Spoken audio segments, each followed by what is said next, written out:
Chris know, stand by. Okay, Aaron just said stand.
Here we go, give it up.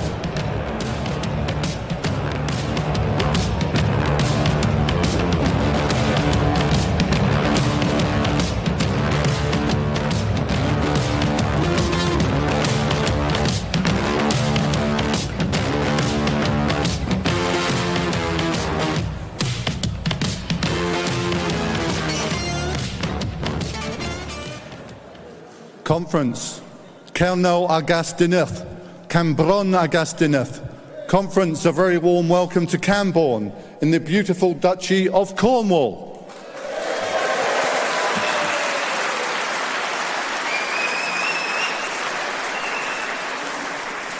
Without further ado, please give a huge Cornish welcome to our chairman, Mr. Zia Yusuf.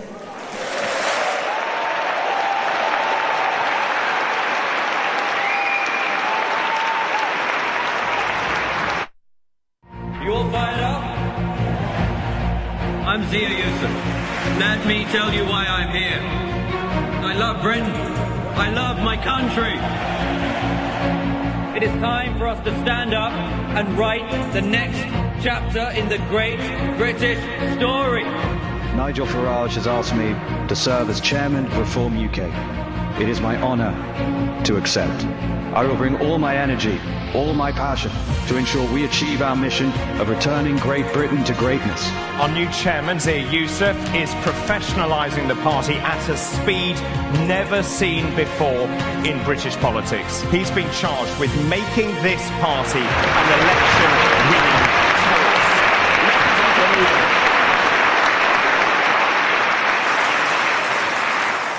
Hello, Reform UK. Welcome to the Reform Cornwall Conference.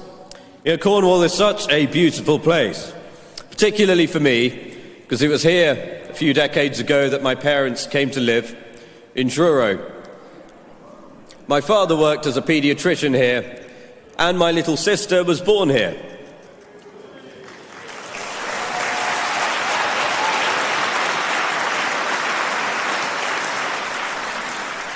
It remains a period of my life I look back on with great fondness, and it's why I know firsthand just how warm, welcoming and delightful the people of Cornwall are.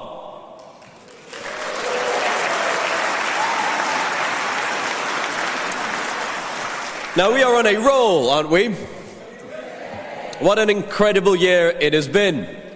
You know, a year ago Nigel was enjoying a, by all accounts, quite lovely retirement. The Tories were on their fourth Prime Minister in 6 years and still importing unfathomable numbers of people at quite alarming rates. Reform was polling at 8%, rising fast under Richard's brilliant leadership, and we had about 15,000 Reform members.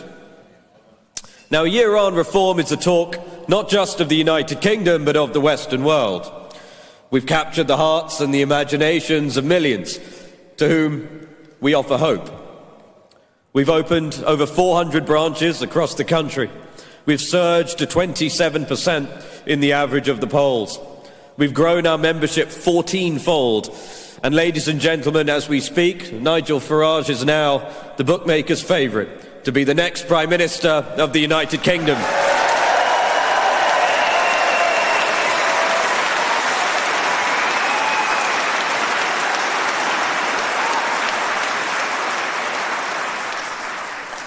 You know, just a few weeks ago, I was with Nigel in Washington, D.C. during the weekend of the inauguration of President Donald Trump. What a marvel it is to see a political leader campaign on a transformative agenda, make a series of promises, get elected, and then deliver most of them within 24 hours of taking office.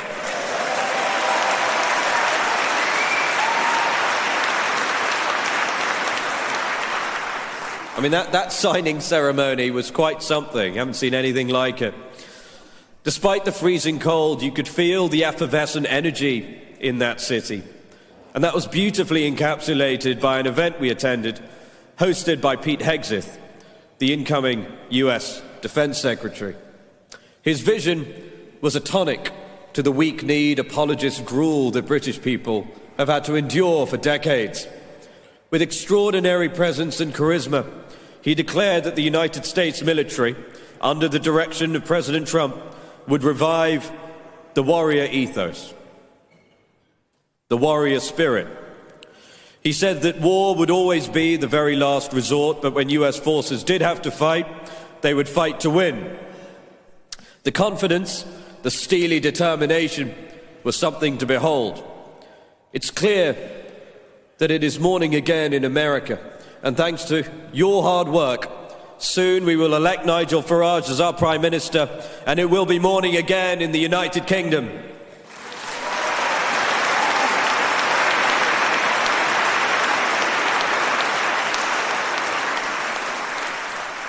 The United States is not sorry for their history anymore, sorry for their strengths. The United States is once again walking tall, and soon the United Kingdom will do the same.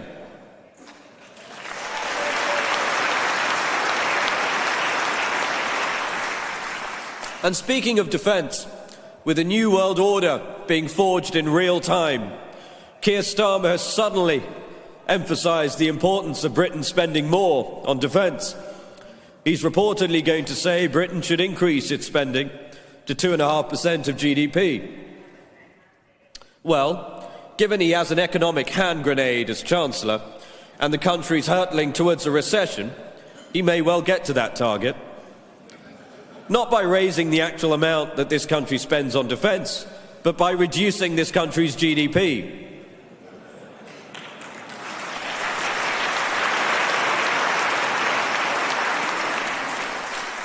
Which is all the more tragic because we all know Britain should be a highly prosperous country, one of the most prosperous in the world. Instead, we languish 26th in the world in terms of real GDP per person. That's despite us having so much going for us. 3 of the top 20 universities in the world are here. A large number of the world's finest engineers are here. And if you're in doubt about that, just go and look around at the offices of DeepMind, or take a look around the Dyson Institute, or the factories that make Rolls-Royce aerospace engines and nuclear modular reactors. We have a leading position in the world in financial services, and we have the best possible time zone. So why is it that the British people get poorer every year in real terms? It's down to the appallingly incompetent and Britain-hating political leadership this country has endured for decades.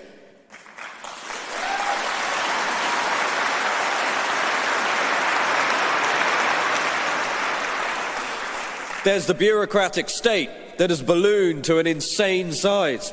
500,000 people are now employed in the civil service, many of whom get to work from home, all being paid on your dime.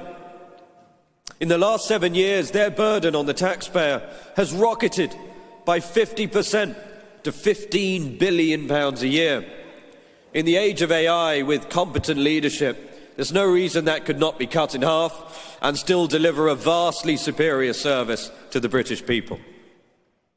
But the problem of the bureaucratic state is much more pernicious than that. They act as a suffocating parasite, feasting on the dynamism and hard work of the British people. We have far too many regulations, far too many regulators, and nowhere near enough builders. Take the ridiculous announcement about the third runway at Heathrow. Even if it does go ahead, Rachel Reeves has confirmed it will be completed in 10 years. 10 years to build a piece of tarmac.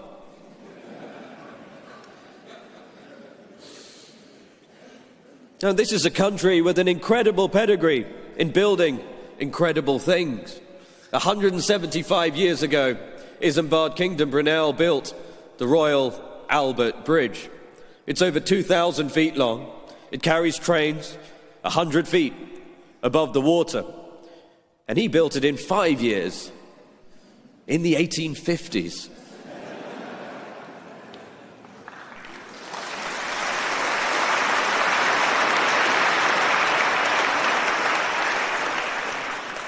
China builds a runway in a year. They built their entire international airport in Beijing in 5 years. Britain has been captured by a parasitic bureaucratic class. And when Nigel is the Prime Minister, Britain will once again be the envy of the world for its beautiful architecture and ability to build at speed.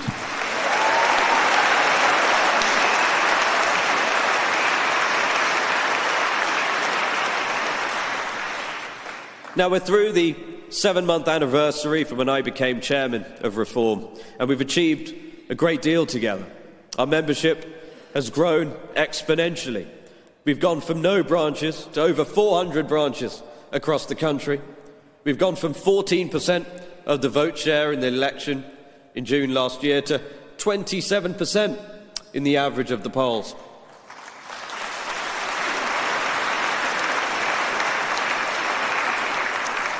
And let me tell you this, in case anyone thinks we're in the mood to slow down, on the contrary, we are just getting started.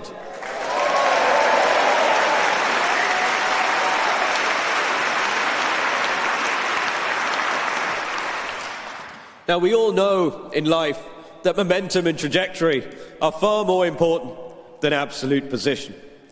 It's true in business, and it's certainly true in politics. Thanks to all of you, ladies and gentlemen, Reform has all of the momentum in British politics.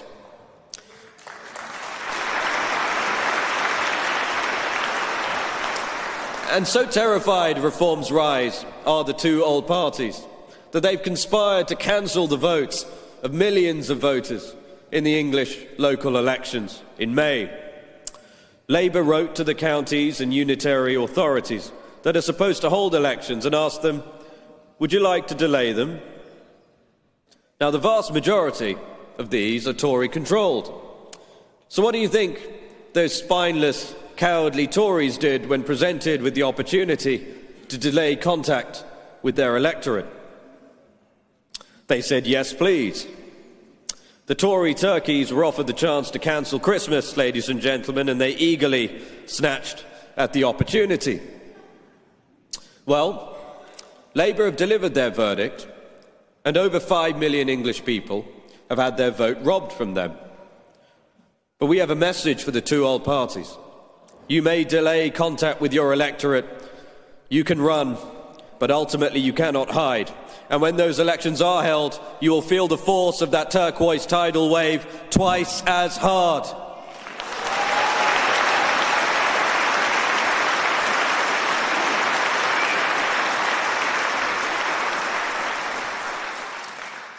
And is it a surprise that the areas which have requested the cancellation are the ones in which Reform support is surging the most? Does that surprise you, ladies and gentlemen? Well, you can harness that anger by firstly signing our petition if you haven't already done so at letthepeoplevote.com. Send it to your friends. 500,000 people have already signed it. Make sure everyone knows just how scared the political establishment are. In fact, you may well have seen yesterday that the Prime Minister is now taking square aim at a party of 5 MPs. Because he knows, ladies and gentlemen, we are his biggest threat at the next general election.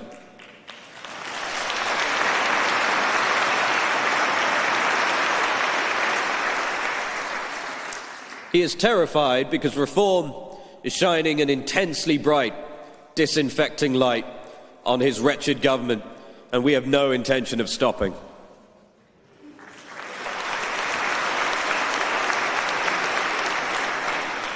But make no mistake, we still have a huge amount of work to do. We must win many, many elections between now and 2029 to succeed in our mission to save this great country. And that's why we need your help. We need you to stand for us as candidates.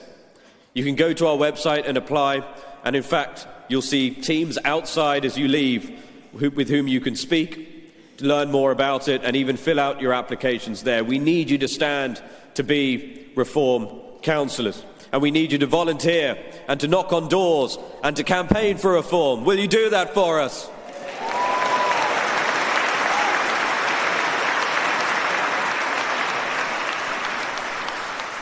Well, then I will leave you with this. The latest polls show that if a general election were to be held today, Reform would win well over 200 seats, far more than the failing Tory party.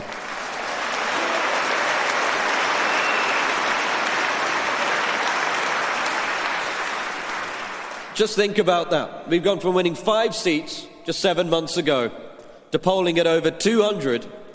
We've done that in 7 months. Think of the impact of our 5 MPs to do a sterling job of holding this dystopian Starmer government to account. Imagine that multiplied by 40, 200 of them.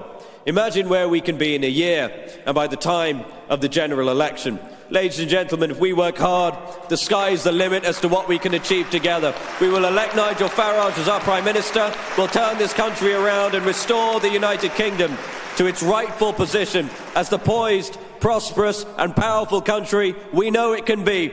Thank you very much, ladies and gentlemen. Enjoy the rest of the conference.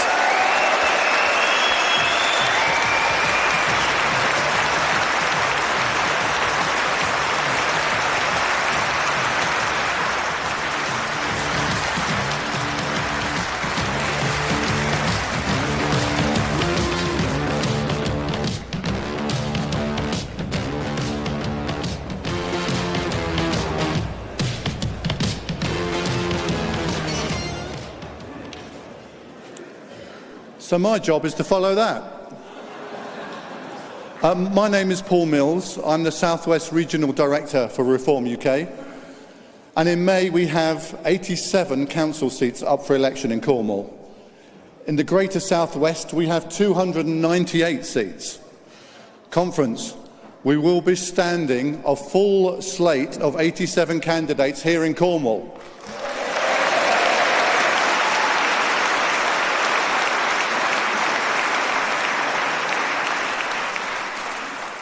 And conference, we will be standing a full slate of 298 candidates in the South West.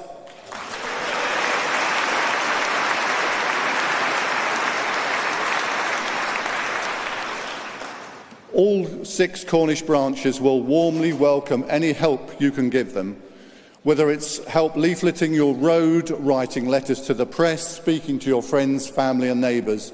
There are pull-up banners over there to one side, 1 per Cornish branch. Please feel free at the end of tonight's event to go and speak to the branch representative standing there and give them your contact details. Your help will be greatly appreciated. Now, our next speaker is the chairman of our local Camborne and Redruth branch here. Ladies and gentlemen, please welcome Mr. Roger Tarrant.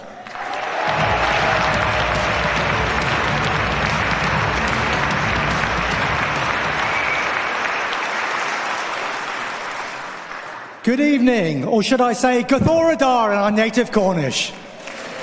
Hello, Reform UK Cornwall.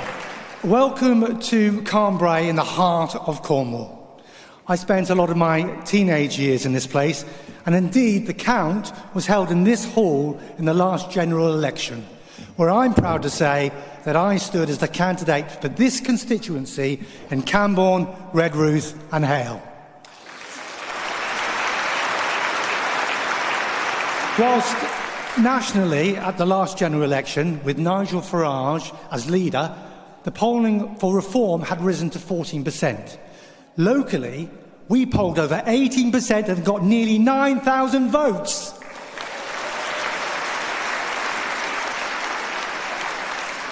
After only 6 months of this Labour government, our highest poll puts reform at 32% in this constituency, which would be a predicted win.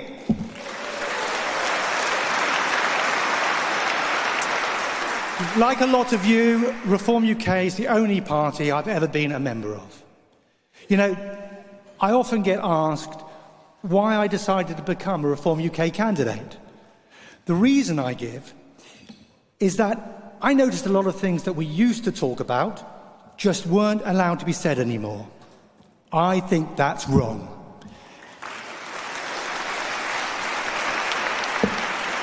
I think it's an attack on our civil liberties and freedom of speech. Debate is the key to a healthy democracy.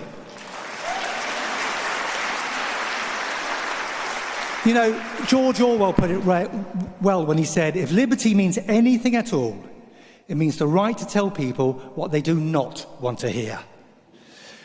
And with the cancelling of local elections across the country, Cornwall has been spared this attack on democracy, as our elections will go ahead.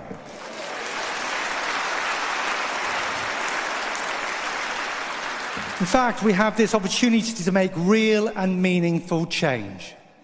Our task is to replace the dismal Cornwall Council with Reform UK councillors on May the 1st.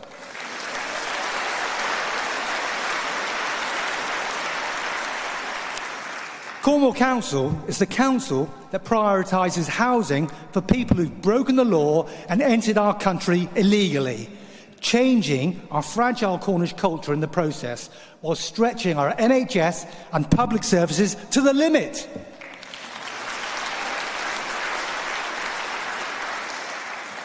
This population uplift, supported by Cornwall Council, has ignored the hard-working citizens of this county, leaving around 2,000 people homeless in Cornwall and 26,000 on the housing waiting list. Local services are at breaking point, and residents of our county have had enough of the lack of support for children in our schools, poor local policing, a crisis in adult social care, the closure of our valuable local resources, and a feeling that all of us are paying more but getting less. Cornwall currently has debts of over £1 billion, and yet has indulged in net zero policies, spending £35 million of taxpayers' money to date, forcing up our taxes and destroying our farmland and high street businesses. Reform UK councillors will put a stop to the promotion of woke policies like diversity, equity and inclusion.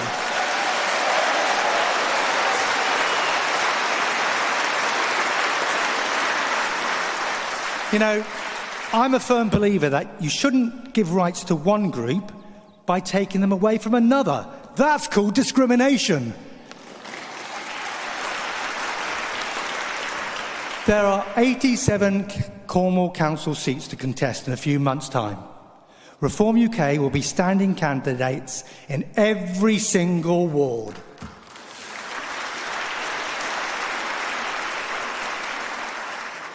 These Reform candidates have already started building an army of volunteers and leafleters. A Trelawney's army, if you like. But we still need more, so please come forward and do whatever you can to help for your country, for your community, and for Kerno. And finally, as the Cornish motto goes, honour all for one and all. Thank you. Thank you.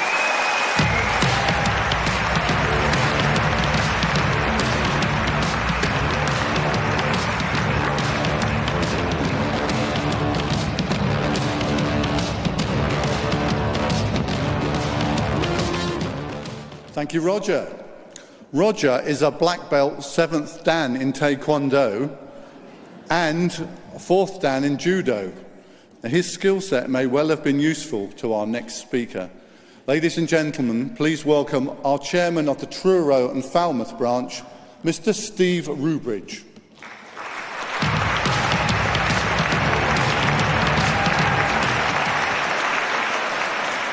Wow, thank you. Good evening, everybody. It's an absolute privilege to stand on this stage and share the stage with such passionate and dedicated speakers. I want to thank Reform UK for giving me this opportunity and, more importantly, for giving us all a platform to fight for the country we love.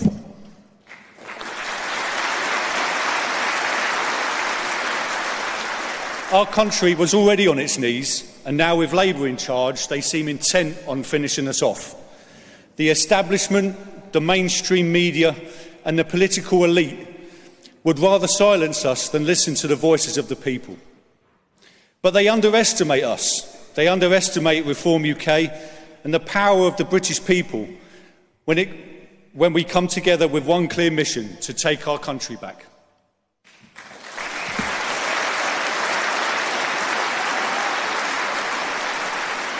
For those who don't know me, my name is Steve Rubridge. I'm a train driver by trade, so if anybody's had their winter fuel allowance taken away, I apologise now.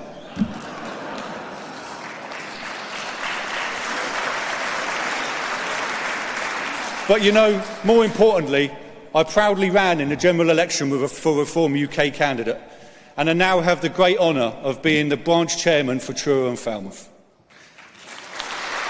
Thank you. Cornwall's been my home for 17 years now, and I'll not stop fighting for the people here, just as all of you in this room will never stop fighting for your communities and our country.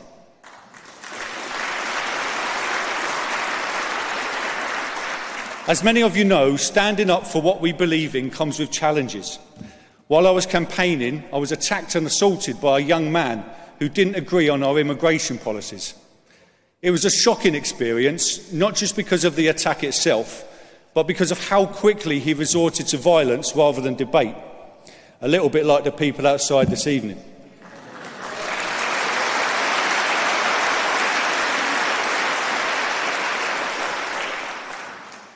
Unfortunately, I wasn't the only one targeted through the election. One of our dedicated Reform UK candidates from St Ives had his car trailer set alight simply because he dared to display Reform UK banners. This is the level of intolerance we're up against. They try to intimidate us and they try to silence us. But I will tell you this: each attack, each attempt to shut us down only makes us stronger.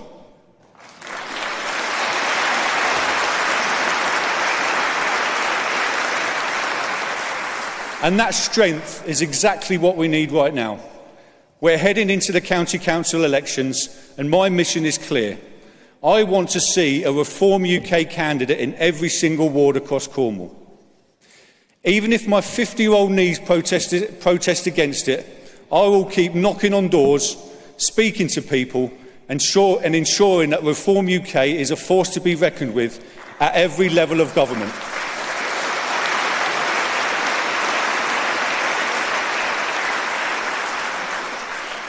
Reform UK is the fastest growing party in Britain, and there is a reason for that. We're not politicians, we're just ordinary people, standing up for common sense, for our communities and for our country.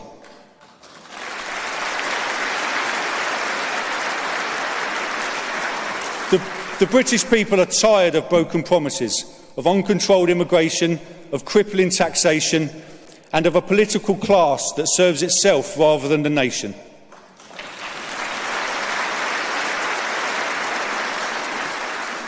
We are here to change that, and we will.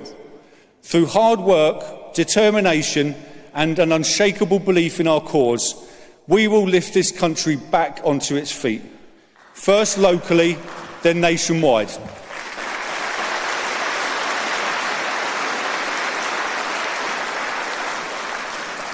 And mark my words, one day we will see Nigel Farage as our Prime Minister, leading a country that is free, fair and proud once again.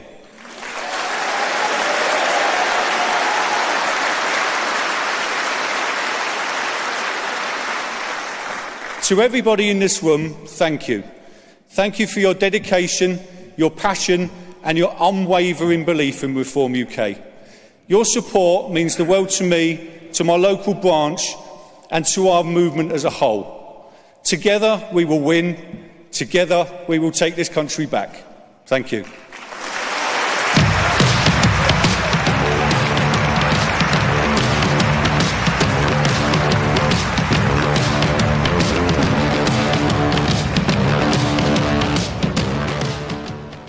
Thank you, Steve. Conference, as Steve has said so well, we will not be cowed, we will not be intimidated. I'm sure you'd all agree our cause is far too important for that. Our next speaker is a man who defeats our opponents' rhetoric, their hyperbole and spin with pure facts and statistics. A former professor of politics, a Sunday Times best-selling author and a presenter for GB News. If you're not subscribed to his political newsletter, you should be, and subscribe to his Substack. Ladies and gentlemen, please welcome Matt Goodwin.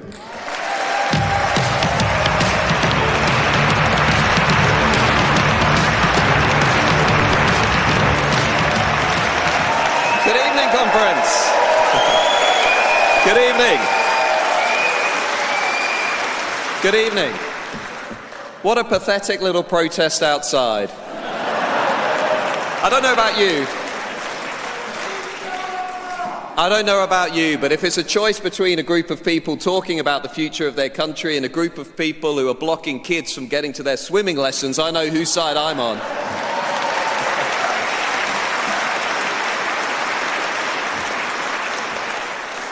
Listen, conference, my name is Matt Goodwin and I want my country back.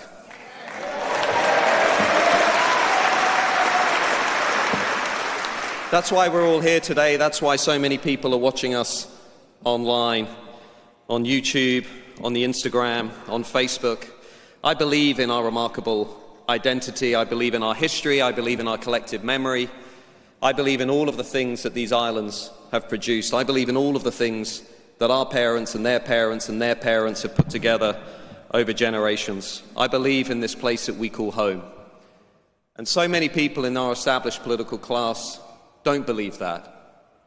The conservative philosopher Roger Scruton once said that good things, special things, are easily destroyed, but they're not easily created. And I don't know about you today, but I feel like on these islands, all of the things, the good things that were carefully put together by our ancestors, that were carefully cultivated and created, are now being destroyed by an elite minority in Westminster who don't really care about those things at all. We can all sense it, we can all feel it. We're losing something that's incredibly precious. And I think that feeling, that mood, that palpable sense that we wake up with can be summed up in 5 words. We want our country back.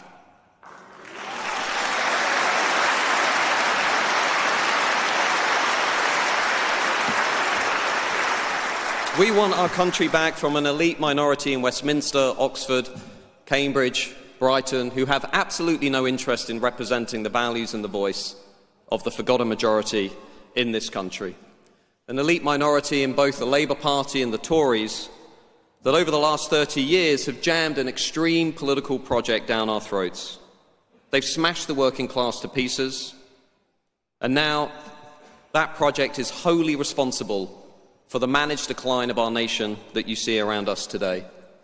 Big state, big tax, big immigration, big debt, big spending, big welfare, big net zero, big on woke, big on anything and everything except the things that made these islands great to begin with. Individual freedom, liberty, entrepreneurship, genuine prosperity. Big on everybody except the British people and the English people. We want our country back from a hapless political class that thinks that the path to growth in this country is to give us the highest tax burden that we've seen since 1948. That tells us that we need migrants to do jobs in this country, while at the same time funding 6 million British people to sit at home on out-of-work benefits. A government that just increased taxes by another 40 billion, that is planning on increasing spending over the next few years by 32 billion, and which just gave £19 billion, or pledged £19 billion, to give our own territory away to the allies of China. It's absolutely outrageous.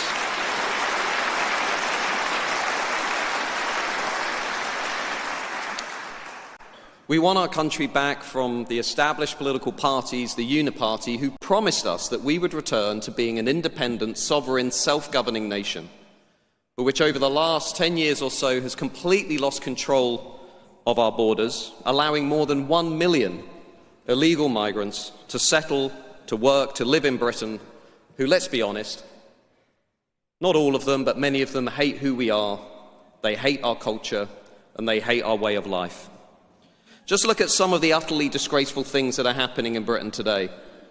We just took winter fuel payments of pensioners in this country, while wasting £5.5 billion every year on our broken asylum system, which Keir Starmer, Yvette Cooper and Labour refused to fix. It's absolutely outrageous.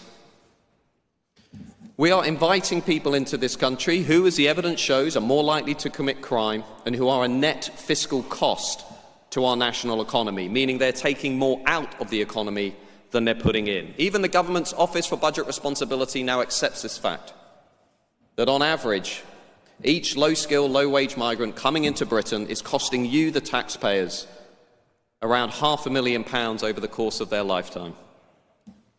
We want our country back from the terrible Tories who spent 14 years telling you that they would lower legal immigration in this country, that they would deliver high-skill immigration, only to then, under Priti Patel, Kemi Badenoch, Boris Johnson, open the floodgates to masses of low-skill, low-wage migration, nearly 90% of which is now coming from radically different nations, if not incompatible nations, outside of Europe. You know, they tell you to trust the expert class, but here's one statistic tonight I want you to remember. Since 2021, of the millions of people who have come into this country, only 15%, 1-5, came in on high-skill worker visas. 15%. Westminster is actually lying to you, claiming that migration is driving prosperity, it's driving our economy, but it's not true. And from January next year, the millions of people who came into this country will start to apply for something called indefinite leave to remain. In other words, they will stay here forever, having access to the NHS, student loans, the welfare state, and they'll be able to bring relatives in. Now, according to one report by the Centre for Policy Studies last week, that's going to cost British taxpayers £234 billion over the next few years.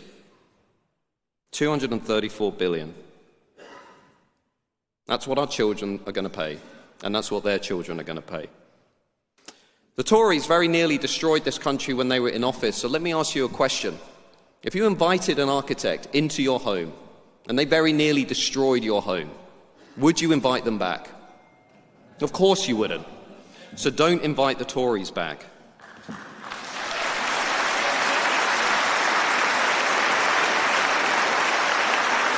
You know, we want our country back from an elite class that is spending £15.3 billion every year on foreign aid, that is sending money to help obese children in China, climate farms in Nepal, LGBT campaigns across Eastern Europe, but won't use that money to help pensioners here in Britain, to help people who have played by the rules their entire lives and who have paid into the collective pot. I think that's absolutely outrageous.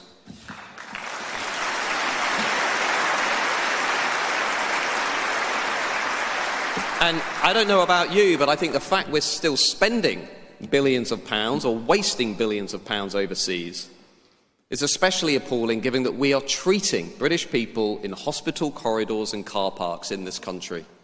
It is absolutely despicable. We want our country back from a sprawling managerial and bureaucratic class in the public institutions, like the National Health Service, that on the one hand tells us it's cash-strapped, but on the other hand can find tens of millions of pounds for diversity and equality jobs. It's absolutely outrageous. This is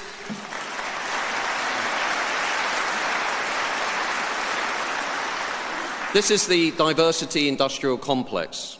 This is the movement that's symbolised by the likes of Labour Mayor Sadiq Khan, Keir Starmer and the celebrity Wokarati, who are utterly obsessed with every kind of diversity except diversity of thought and diversity of opinion, like those guys outside. And what they want you to believe is that the only thing that defines nations, you have to understand what's going on in the West today. What they want you to believe is that the only thing that defines our nation is that we celebrate diversity. Diversity is the new conformity.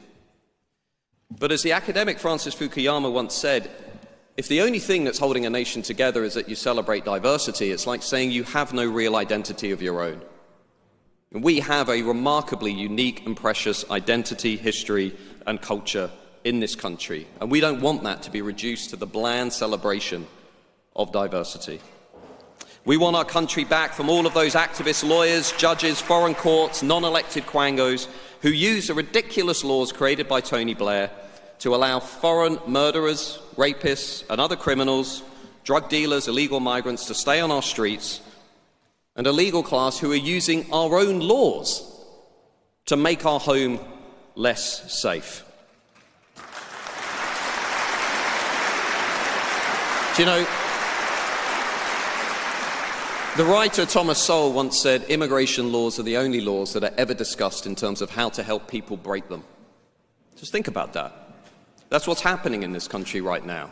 We have an activist legal class that is more interested in helping people who break our laws than defending the people who respect our laws.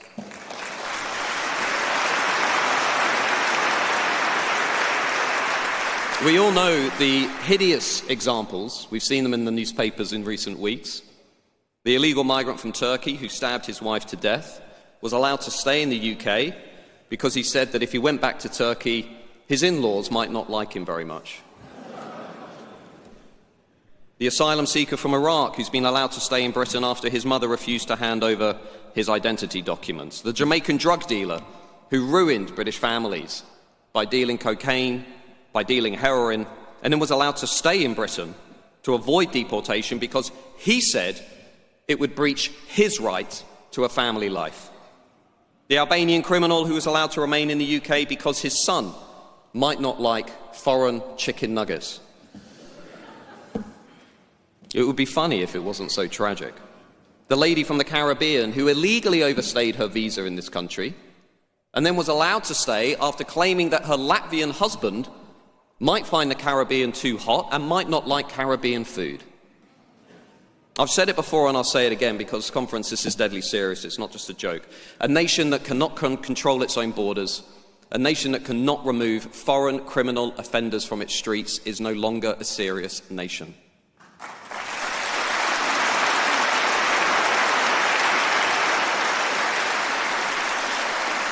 So what would you do to fix these problems, they'll say in the newspapers tomorrow? Very clear. We leave the European Convention on Human Rights.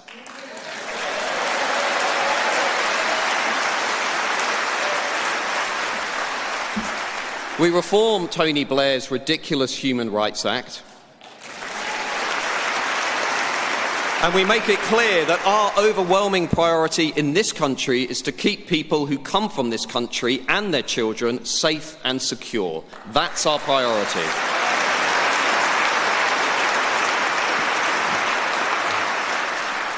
And let me tell you, I want this country back from politicians in Westminster who've talked endlessly about George Floyd, who've talked endlessly about Stephen Lawrence, and for much of the last 40 years, they never said anything about girls like Lucy Lowe, Charlene Downs, and Victoria Agoglia,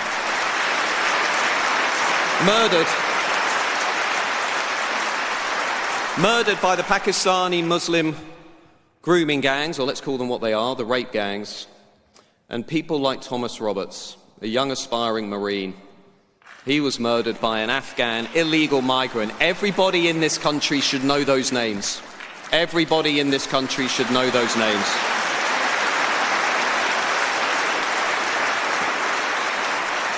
Labour leaders like Keir Starmer and Angela Rayner rushed to take the knee, to express solidarity with a revolutionary social movement that hates the West.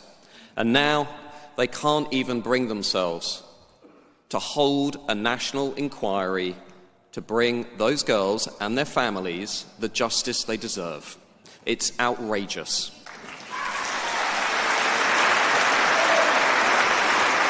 And I don't know about you, but I'm pretty sick while we're here of the legacy media class, some of whom are in the room, complaining endlessly about Elon Musk intervening in our debate to highlight the rape gang scandal. Well, let me just be clear about this. If you'd been doing your job, if you'd been searching for truth, if you'd been taking the rumours of rape gangs seriously from the 1980s onwards, we wouldn't need Elon Musk to intervene in our national debate.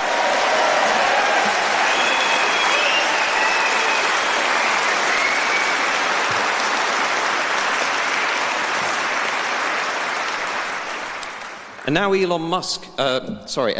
Keir Starmer, remarkably over the last few days, our Labour Prime Minister, has the gall to say this movement is a dangerous movement. This movement is a danger to the country's working class. Just like after Southport, just like after the rape gang scandal, Keir Starmer decided to dismiss millions of people in this country as jumping on the far-right bandwagon. I'll tell you what's dangerous. Dangerous is imposing mass uncontrolled immigration on a nation that never voted for it, that does not want it, while deriding anybody who voices concern about it as far right. That's dangerous.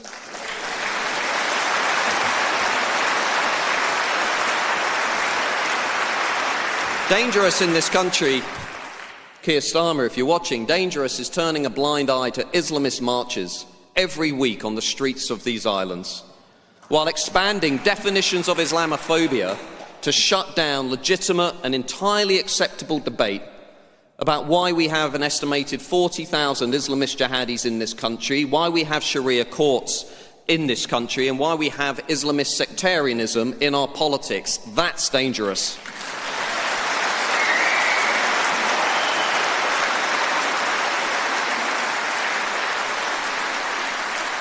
Dangerous is losing control of our borders and then just shrugging your shoulders, lying to people by telling them that you're bringing down the numbers of small boats. They're up 15%, while at the same time using draconian laws that are sending police officers to people's homes on these islands simply because of something they happen to share on Facebook in their own home.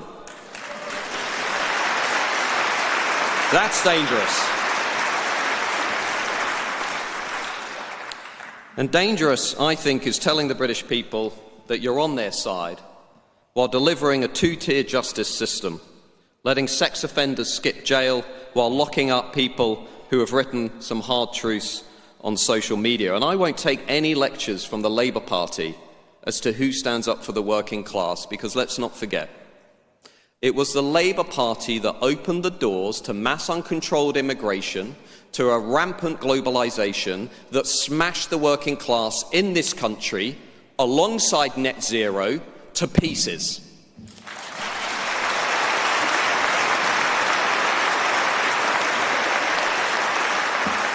So look, conference, I want my country back, and I know that you want your country back.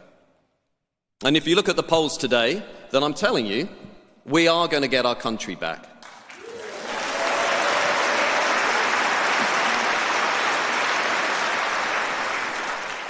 But we're not going to do it without your help. This movement needs people to stand, put their heads above the parapet, become councillors, become party members, put yourselves forward at the next election. Chuck in 10 quid, 25 quid. This party needs the hard-working, tax-paying, patriotic, forgotten majority to do their bit. That's the way this country's always worked. It's the ordinary people in this country that get things done. It's the ordinary people who push forward to change our relationship with the European Union. It's the hard-working, tax-paying people in this country who reminded Westminster that they were woefully, utterly out of touch with what was going on outside of London in areas like this. So let's get out there, conference. Let's take back our country. Thank you very much.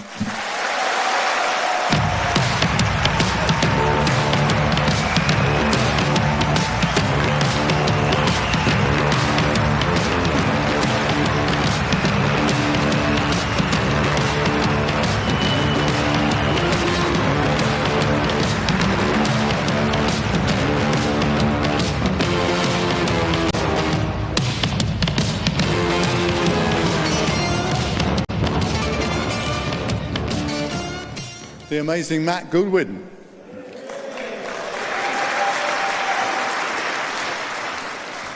Conference in the Southwest, we have our own superstar, someone who was a minister in government, someone who spent weeks flying through the air on BBC Television's Strictly programme.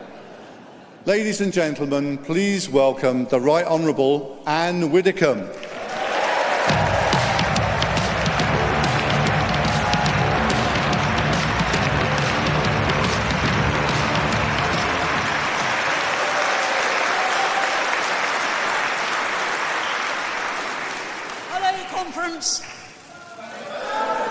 It's a tremendous pleasure to be here in Cornwall.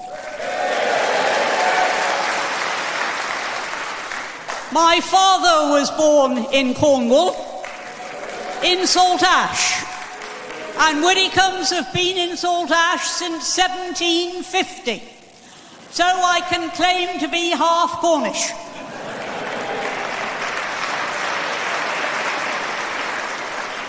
My mother, however, came from Plymouth. And when in 1983 I was fighting Plymouth Devonport, I got a lot of very rude comments from people asking me if I was conceived on the Tamar Bridge. To which I replied, showing my local knowledge, "Oh, the Tamar Bridge wasn't built then." Before I reflected that maybe the Torpoint ferry wasn't much of an improvement.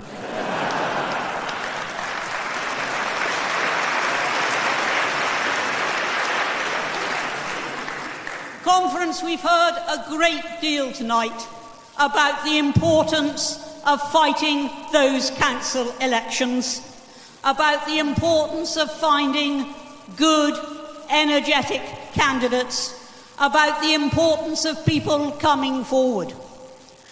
But if we have a major victory on May the 1st, that will only be the beginning.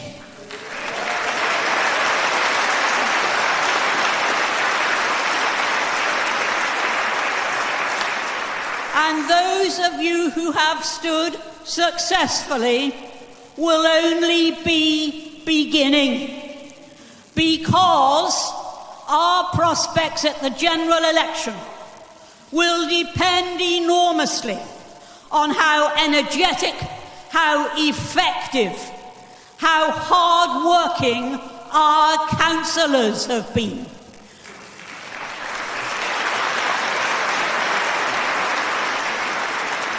Because if our councillors build first-class local reputations, that will all feed into the view that reform is the country's future. And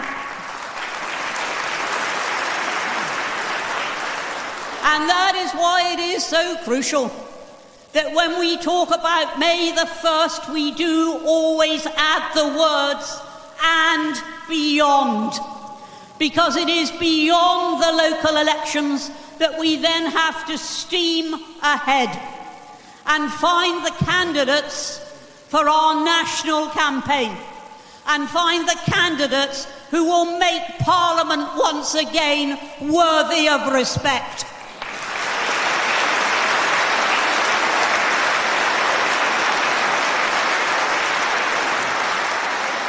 If there is one thing that has been noticeable over the last 15 odd years, maybe 20, it has been the decline in the quality of members of Parliament.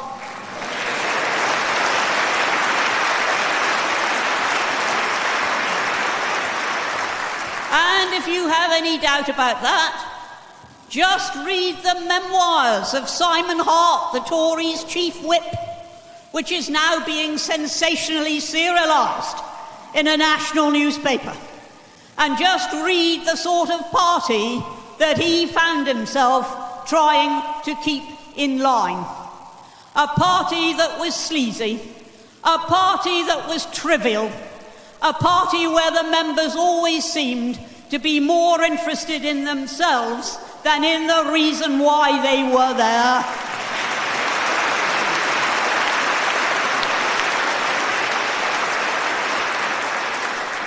And I was a member of that party for 55 years.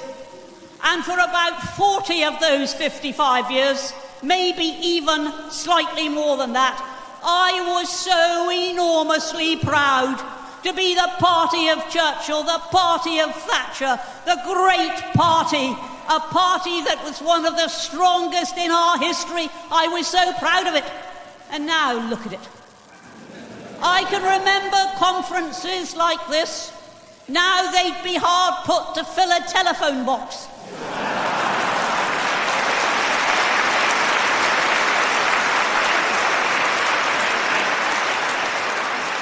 I can remember when we had ideas in that party, when we had ideals in that party, when we had principles in that party, and now they have none of those three.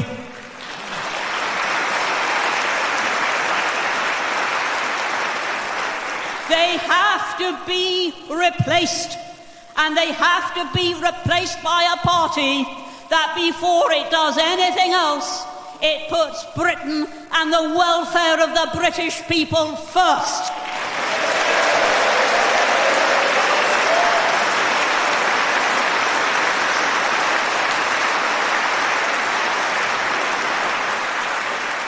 Of course, we used to take that for granted, that was what politicians were for.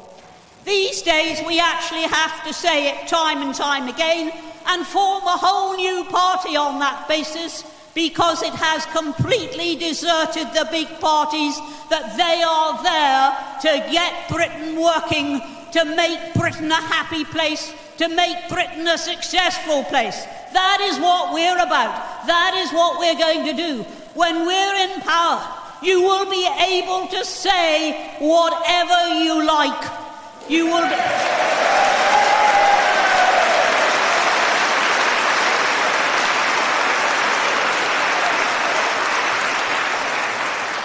The only limitation will be that you mustn't actually incite violence. But if you have an opinion, it does not matter whether it is popular or unpopular. It does not matter whether it is right or wrong. It does not matter whether it is left or right. If it is your opinion, you should be able to utter it in a free society.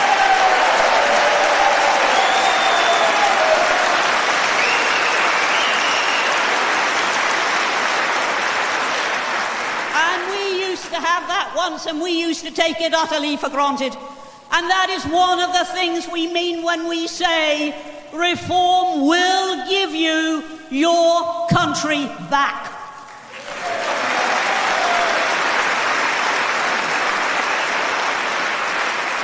And it will be a country in which everybody will be equal.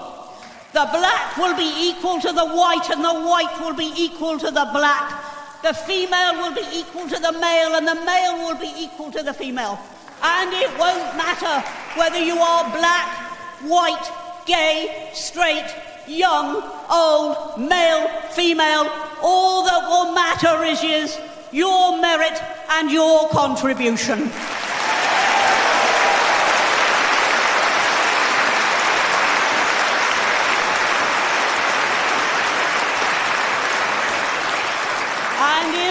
Also, we will give you your country back.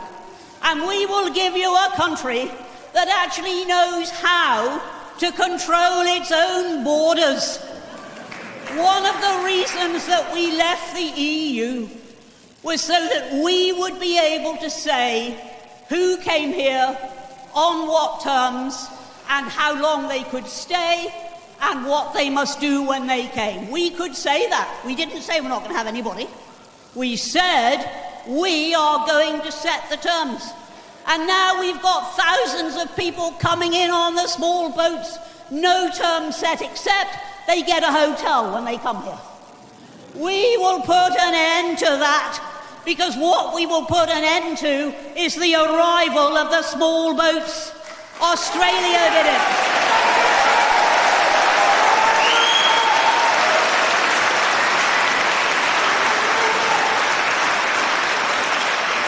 Australia did it. Belgium did it. There's no reason why we cannot turn back the small boats. And if some do get through, and we're realistic enough always to have a plan B, which the Tories never had, it was just Rwanda. Starmer doesn't even have a plan A. We've always got a plan B. And plan B is that if they do get through, they will not be housed in hotels, but in secure reception centres, so that a message goes out.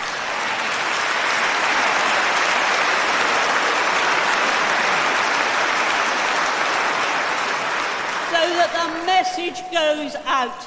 If you have a truly genuine claim for asylum, you will be, as you have always been, welcome. But if you have not, you will be detained, you will be turned round, and you will be sent back. That is the message.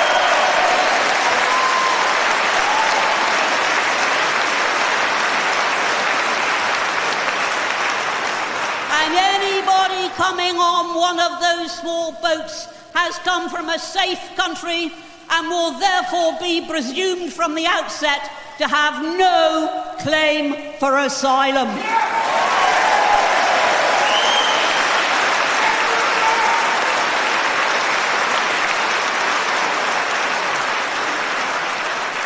And we will do it for one very simple reason. It can be done, and the only reason that it isn't being done is because the will is not there. Reform has will. We have the will to turn this country round. We have the will to make it a free, low-tax country. We have the will to make it a country where the state is a servant and not a nanny.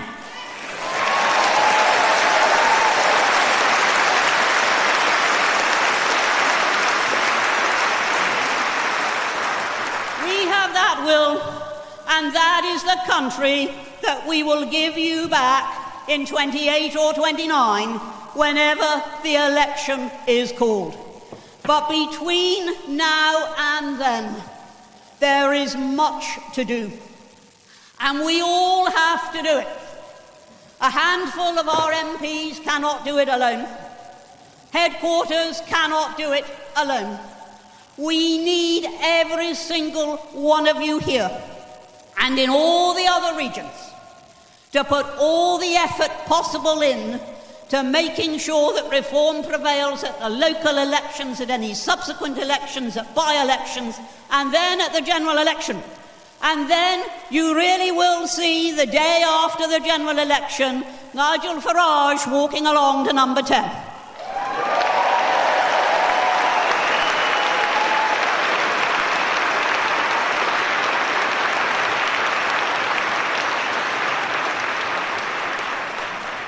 So, talking of Nigel Farage walking along to number 10, he is shortly going to be walking along to talk to you. Ladies and gentlemen, a very big welcome for Nigel Farage.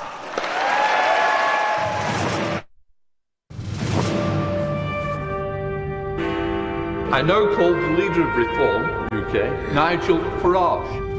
We are the new kids on the block. We have no experience in this Parliament whatsoever, even though some of us have tried many times over the years previously to get here. So we can't judge you from working in this place, but we can judge you from the way the outside world sees you.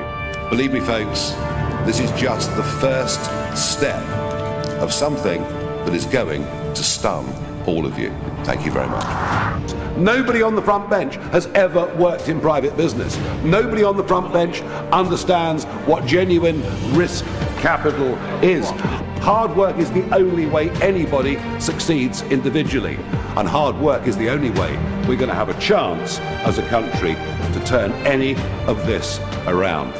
We are in much deeper trouble than anybody on either front bench dares to admit. You know, for a Labour Party that couldn't define what a woman was, couldn't define what a working person was, well, after today I'm pretty convinced they can't define what economic growth is. We believe that a society looks after its weak, but encourages everybody else to do the very best it can.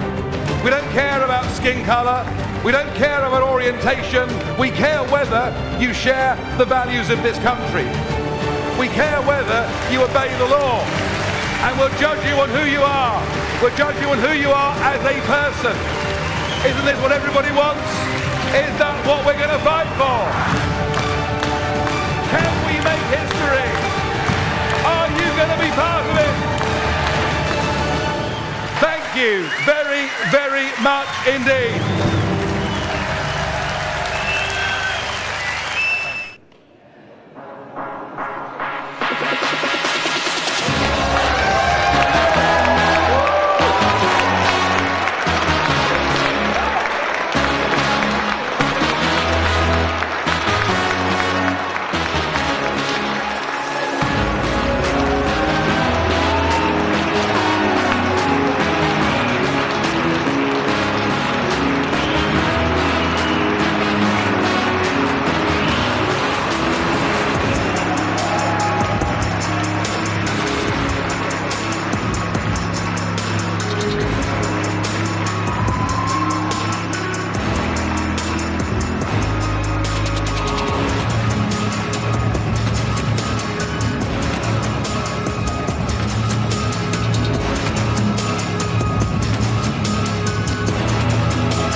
Thank you. Good evening, Cornwall.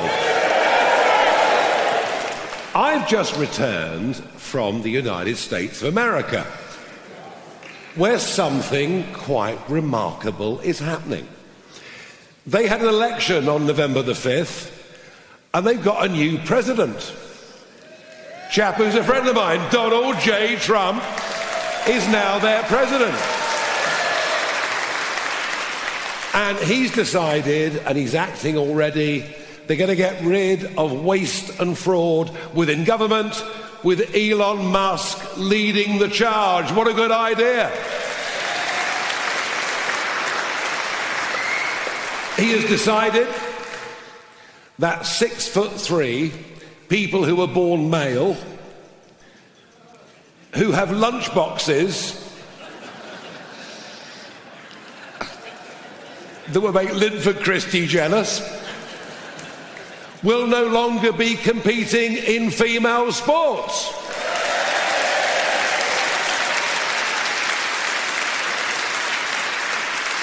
He has decided that nobody that enters America illegally will be allowed to do so, and the deportation flights have started already.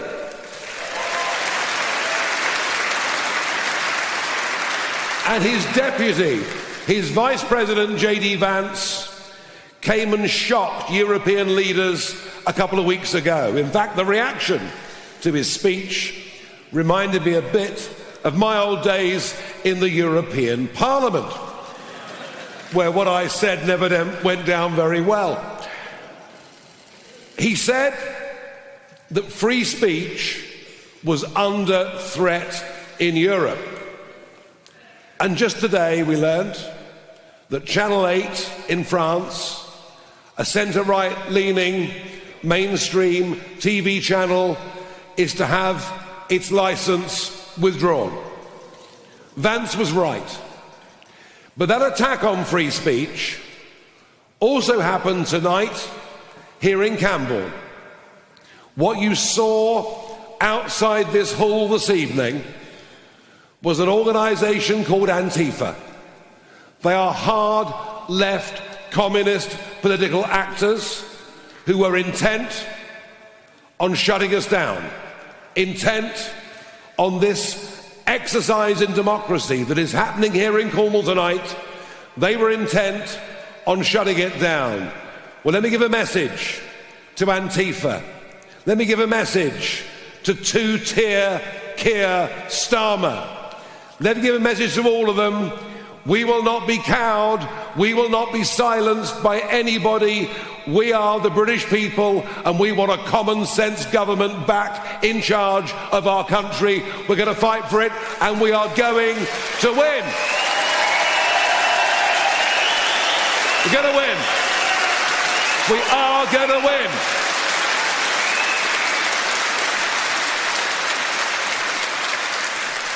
Political protest is fine. I don't mind people shouting things out at me. I can just about live with the odd egg, that's all right.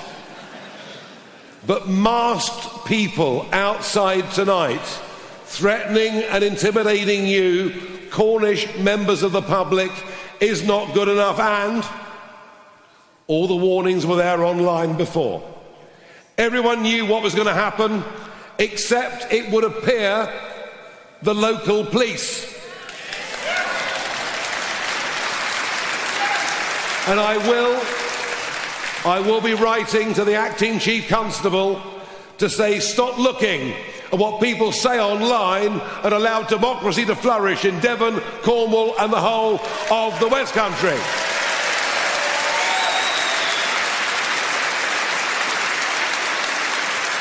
Now, since the last election, it would appear we're doing really rather well. Which means that the Prime Minister has decided he will open up the attack guns on reform, or perhaps more accurately, on me. He delivered a speech in Scotland just yesterday, saying that we were right-wing. Perish the thought.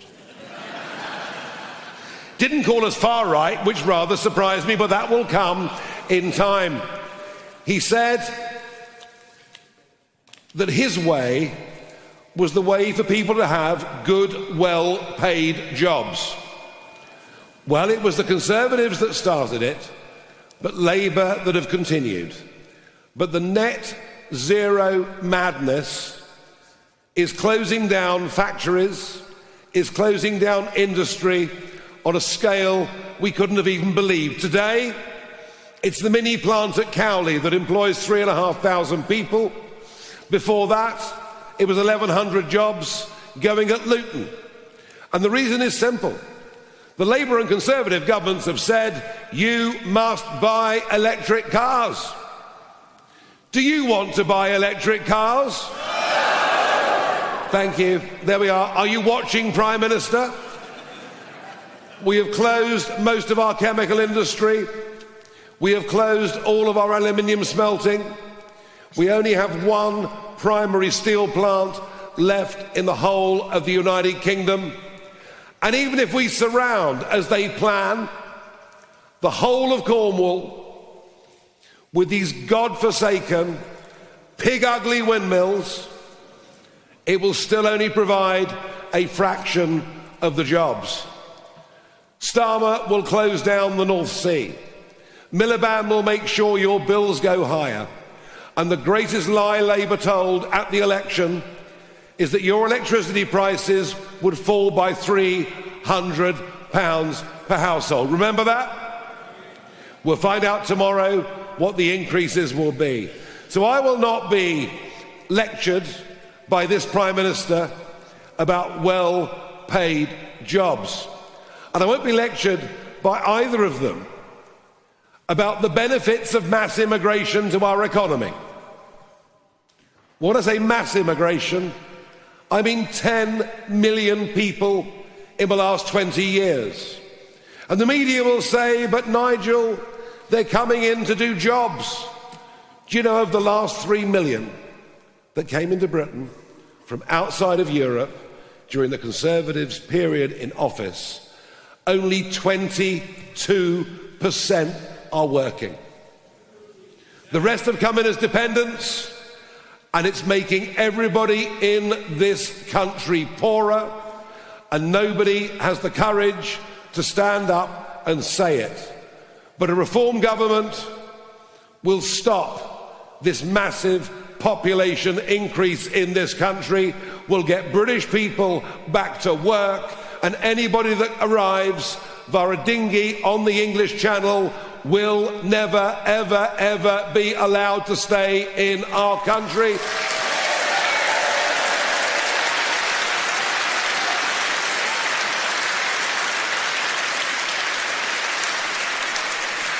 And we will do it by facing up to the truth.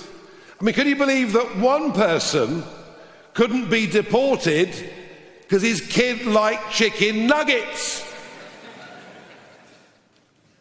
We will leave the European Convention on Human Rights and restore the sovereignty of this country.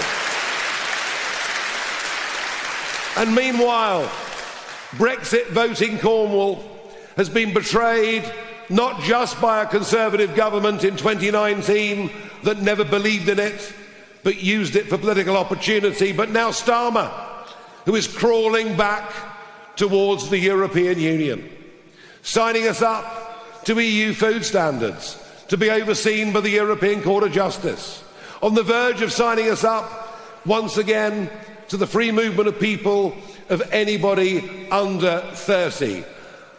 I gave up the best years of my adult life to campaign for this country to leave the European Union and to get back its sovereignty.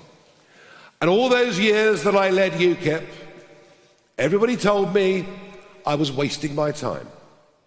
I was whistling in the wind. Well, they used a rather ruder term than that, but never mind. But you know what? Through the hard work and persistence of that grassroots movement, we didn't just force a referendum, we won an historic constitutional referendum, the biggest fundamental change to our country in 300 years.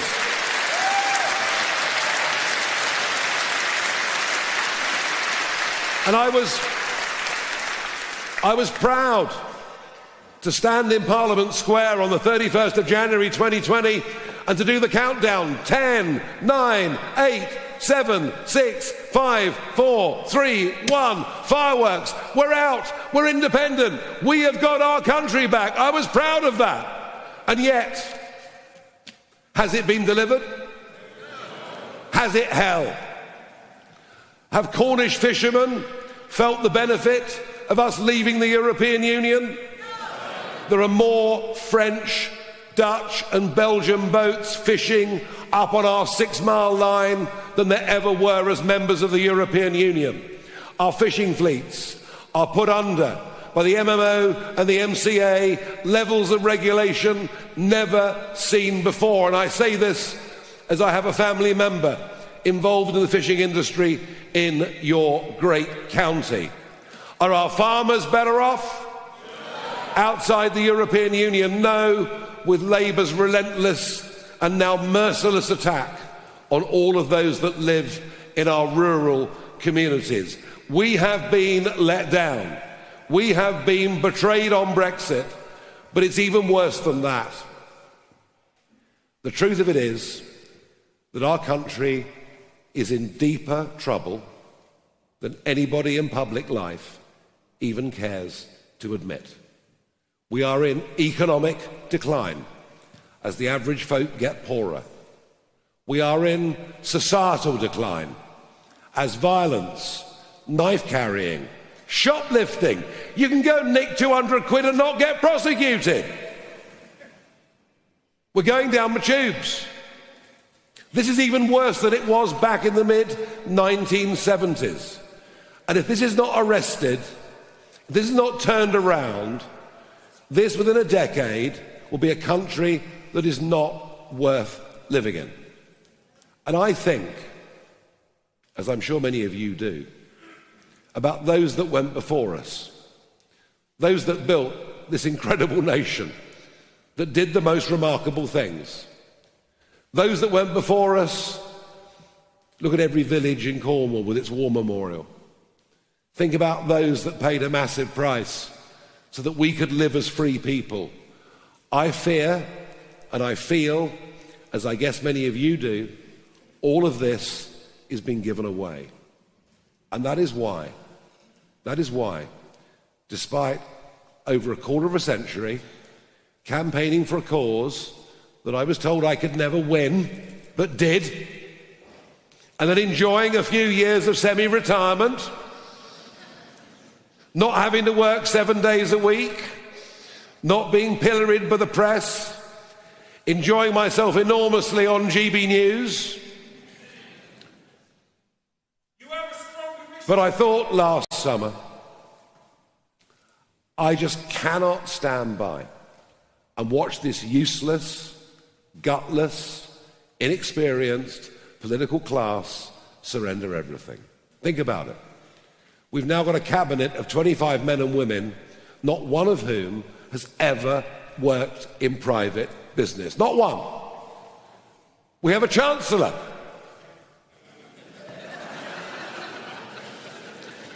Dubbed by our comic, our northern professional comic, who's given it up to become an MP, Lee Anderson, who dubbed her Rachel from Accounts, who tells us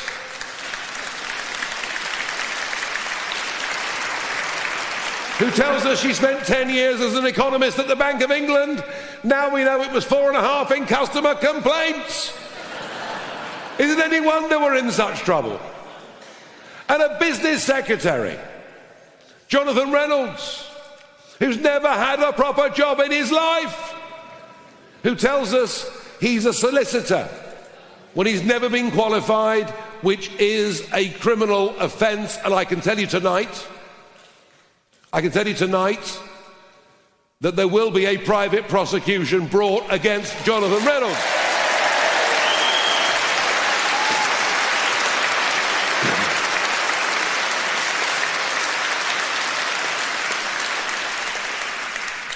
On the big international picture, Keir Starmer is off to the White House on Thursday. Much will be discussed, including the wholly unnecessary surrender of the Chagos Islands. We own them, yet we're prepared to pay £52 billion over the next 99 years to give it away. I hope Trump tells Starmer, Lord Hermer, and this bunch of human rights lawyers who seem to hate our country where to go.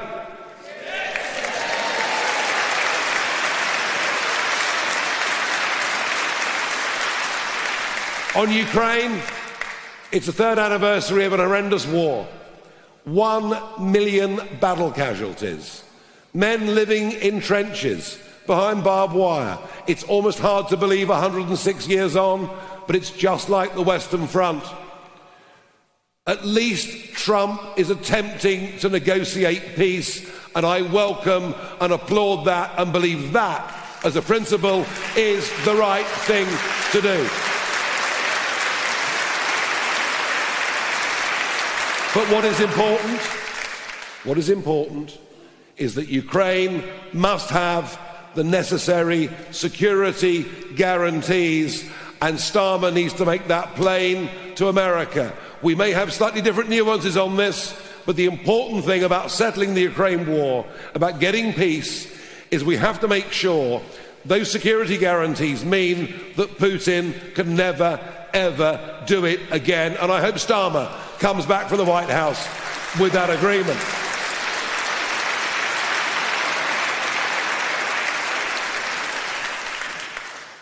But whilst we are, on the one hand, the most realistic about the mess this country's in, and frankly, about the pathetic leadership that is given by a Labour Party. I mean, they're all so bloody miserable, aren't they?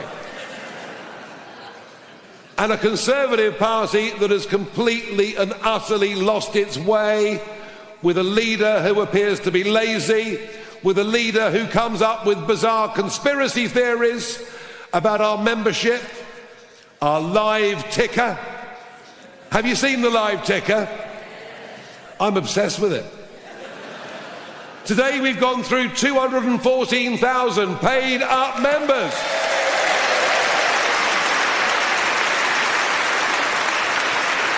Now, the Tories are a waste of space.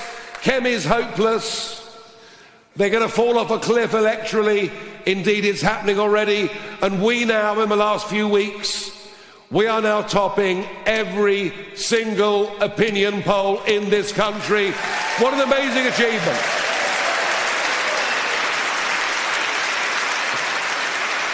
But we have to convert theory into reality. I am here in Cornwall tonight to deliver to you this message. At the last general election, across the 6 now parliamentary constituencies, all of which were Conservative, 4 of which are now Labour, 2 of which are now Liberal Democrat. We scored 16.6% of the vote on the 5th of July last year. An average of the latest polls in Cornwall puts us over 25% and says that if there was a general election tomorrow, Reform would win St Austell and Newquay and Cornwall South East. How about that?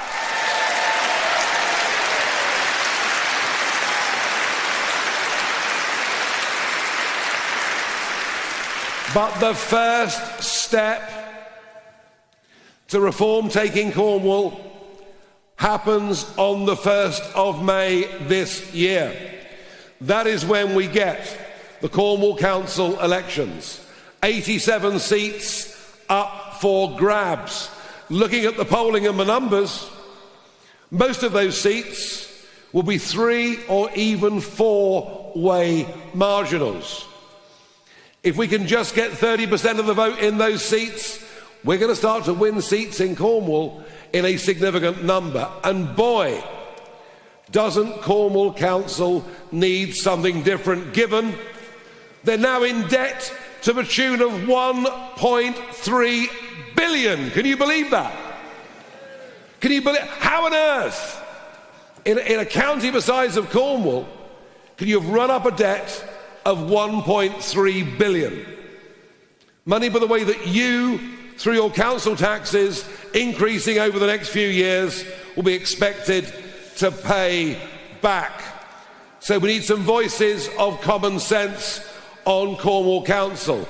We need lots of voices of common sense on Cornwall Council, don't we? But what do we need to do? We need to learn a lesson from the Liberal Democrats. No, we're not going to shoot any dogs or anything like that, don't worry. But the Liberal Democrats work at grassroots politics. We need people not just to join us as you've all done, and thank you.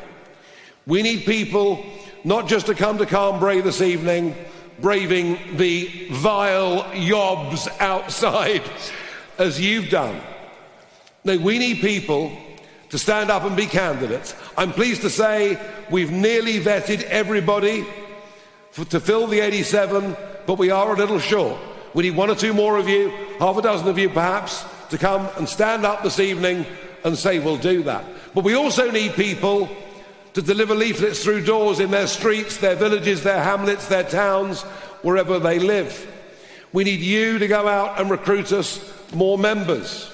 We need those of you who want to do it to support candidates and go out with them and knock on doors and hold stalls and hold street markets. If we together collectively get together behind the 87 and one or two more that come along this evening and join as candidates, if we do that, we will achieve a massive success in Cornwall on May the 1st this year, which will lead the way to Reform dominating the next general election in Cornwall. Is that what we want to achieve?